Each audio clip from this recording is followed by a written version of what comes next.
فرمان مصطفیٰ صلی اللہ تعالی علیہ وسلم ہے، تم جہاں بھی ہو مجھ پر درود پڑھو، تمہارا درود مجھ تک پہنچتا ہے۔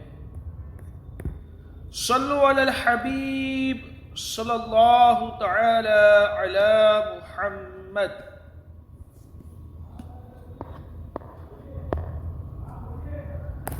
عالم دین سے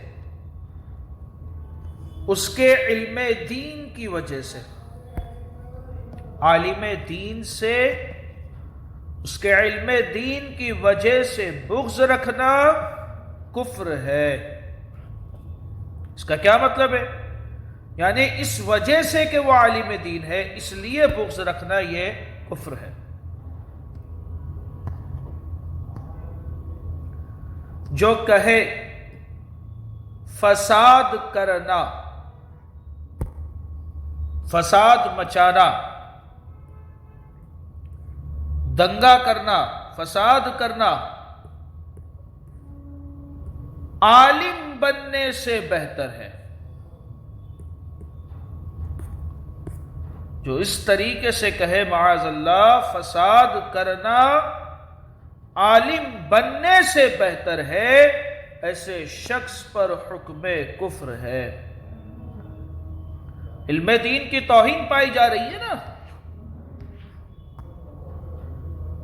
یاد رہے صرف علماء اہل سنت،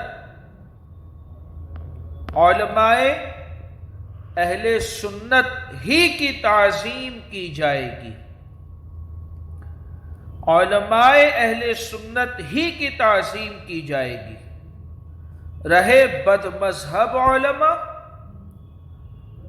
تو وہ تو یہودیوں کے اندر بھی ہے، نصارہ کے اندر بھی ہے، کافی پڑھے لکھے لوگ ہیں، تو کیا ان کی بھی تعظیم کریں گے؟ نہ نہ نہ۔ رہے بد مذہب علماء تو ان کے سائے سے بھی بھاگیں گے، ان کے سائے سے بھی بھاگیں گے۔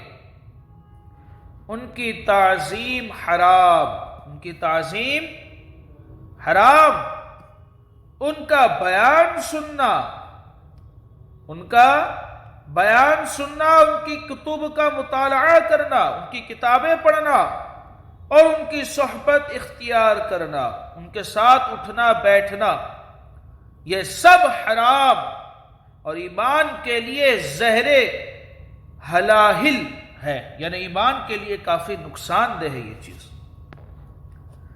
تو علماء اہل سنت کی تعظیم کی جائے گی، بد مذہبوں کے علماء کی تعظیم نہیں کی جائے گی، بلکہ ان کے سائے سے بھی دور بھاگا جائے گا۔ یہاں پر علم اور علماء کے بارے میں سوال و جواب ختم ہوئے۔ اب یہاں سے اذان کے تعلق سے، اذان کے بارے میں سوال و جواب شروع ہوں گے۔ اذان کی توہین کے بارے میں سوال و جواب۔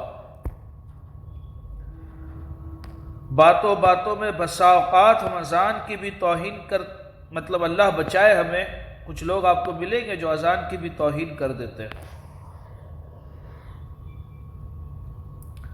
سوال، اذان کی توہین کرنا کیسا؟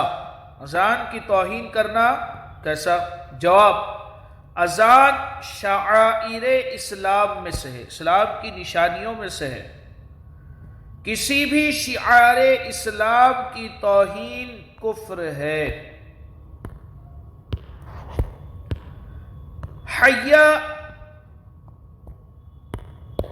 علی الصلاح کا مذاق اڑانا، حی علی الصلاح، آؤ نماز کی طرف، حی علی الصلاح کا مذاق اڑانا، حی علی الصلاح کا مذاق اڑانا۔ سوال، اذان میں حی علی الصلاح یعنی آؤ نماز کی طرف، یا حی علی الفلاح یعنی آؤ بھلائی کی طرف سن کر مذاق میں یہ کہنا کیسا ہے؟ آؤ سنیما گھر کی طرف ورنہ ٹکٹیں ختم ہو جائے گی، حی علی الصلاح، آؤ نماز کی طرف، حی علی الفلاح، آؤ کامیابی کی طرف۔ اب یہ سن کر کے کوئی کہتا ہے آؤ سینما گھر کی طرف ورنہ ٹکٹیں ختم ہو جائے گی، تو ایسے شخص کے بارے میں کیا حکم ہے؟ جواب کفر ہے۔ آپ کہیں گے اس نے تو مذاق میں کہا، ارے مذاق اڑایا، اسلام شعار اسلام کا اذان کا مذاق اڑایا، اس لیے تو وہ شخص کافر ہے۔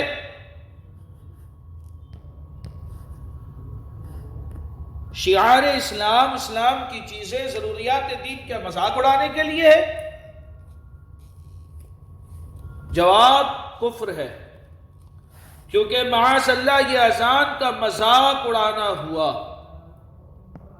میرے آقا اعلی حضرت امام اہل سنت مولانا شاہ امام احمد رضا خان علیہ رحمت الرحمن کی خدمت بابرکت میں سوال ہوا۔ اب یہاں سے الفاظ تھوڑے مشکل ہو سکتے، توجہ سے سنیے گا۔ سوال کیا ہوا؟ جناب کا کیا ارشاد ہے اس مسئلے میں زید نے مؤذن مسجد کی اذان کے ساتھ تمسخر یعنی مذاق کیا؟ ایک شخص ہے، بالفرض لے لیجئے کہ اس کا نام زید ہے، اس نے مسجد کے مؤذن جب اس نے اذان دی تو اس کی اذان کے ساتھ تمسخر یعنی مذاق کیا، اس کی اذان کا مذاق اڑایا، یعنی لفظ حی علی الصلاح سن کر یوں مضحکہ یعنی مذاق اڑایا۔ کیا مذاق اڑایا؟ بھیا لٹ چلا، آیا زید کے لیے حکم ارتداد و سقوط نکاح ثابت ہوا یا نہیں؟ چونکہ اس نے اذان کا مذاق اڑایا تو اب زید کے لیے حکم ارتداد یعنی وہ شخص کافر ہوا یا نہیں؟ حکم ارتداد و سقوط نکاح یعنی اس کا نکاح ٹوٹا یا نہیں؟ زید نے اذان کا مذاق اڑایا تو اس کے لیے حکم ارتداد اور سقوط نکاح ثابت ہوا یا نہیں؟ اور زید کا نکاح ٹوٹا یا نہیں؟ یہ سوال پوچھا گیا کس سے؟ اعلی حضرت رحمت اللہ تعالی علیہ سے۔ جواب: اذان سے استہزاء یعنی مذاق کرنا ضرور کفر ہے۔ اگر اذان ہی سے اس نے استہزاء یعنی مذاق کیا تو بلا شبہ کافر ہو گیا۔ اگر اس نے اذان کا مذاق اڑایا ہے تو ایسا شخص کافر ہے۔ اس کی عورت اس کے نکاح سے نکل گئی، اس کی عورت اس کے نکاح سے نکل گئی۔ یہ اگر پھر مسلمان ہو یعنی اپنے کفر سے توبہ کرے اور عورت راضی ہو تو اس سے نکاح کرے تو ٹھیک ہے۔ اور اگر اذان سے استہزاء یعنی مذاق اڑانا مقصود نہ تھا، یعنی اگر اس نے اذان کا مذاق اڑایا تب تو ایسا شخص کافر ہے، عورت بھی نکاح سے نکل گئی۔